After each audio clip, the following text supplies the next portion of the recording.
בסרט אני ילנה, עובדת במסעדה, אישה קשת יום,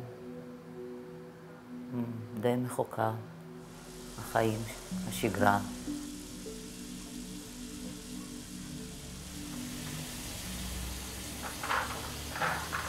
אלנה גיבורת הסרט אמורה לסגור את המסעדה שלה וללכת לחגוג יום הולדת 50 עם הבעל שלה. היא מוצאת את עצמה מתעכבת במסעדה.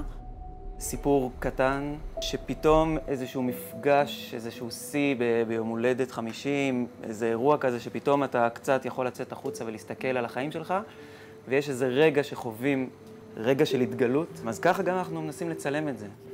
זה לא יפריע. אני רוצה לראות איך הרגע הזה. או שיהיה לה איזה קיו שאני פותח את הדלת, אחרת היא לא תדע מתי. זה סרט שעוסק במערכות יחסים שנוצרות באיזשהו כאן ועכשיו, שכל אחד מגיע מעולמו, ויש משהו מעניין במפגש. זה יצא במקרה עכשיו, וזה טוב, אני לא שואל. כל אחד עם הסיפור שלו, עם המטענים שלו. אנחנו הולכים לצלם את כל הסצנה מבפנים, החוצה.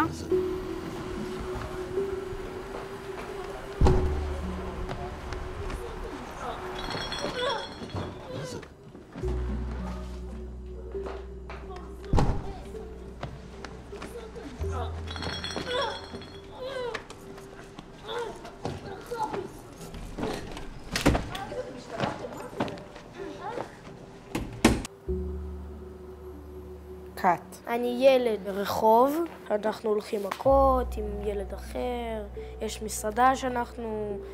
בקיצור, סרט. מרק, אל תיתן לו כל כך בקלות.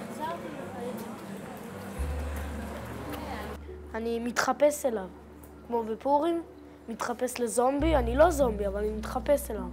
ככה אני מתחפש גם לדמות.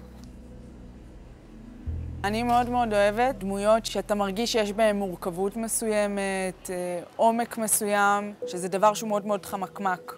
קראתי את התסריט ואהבתי אותו, ואהבתי את הדמות.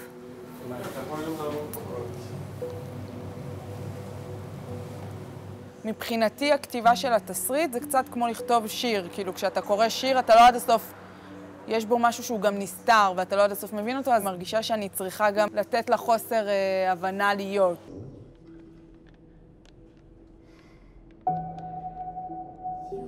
המפגש עם האחר הזר לך, לא מישהו שאתה מכיר, ואיך אתה יכול לחוות רגע אינטימי חזק איתו, רגע משמעותי איתו, ומה המפגש הזה עושה לך.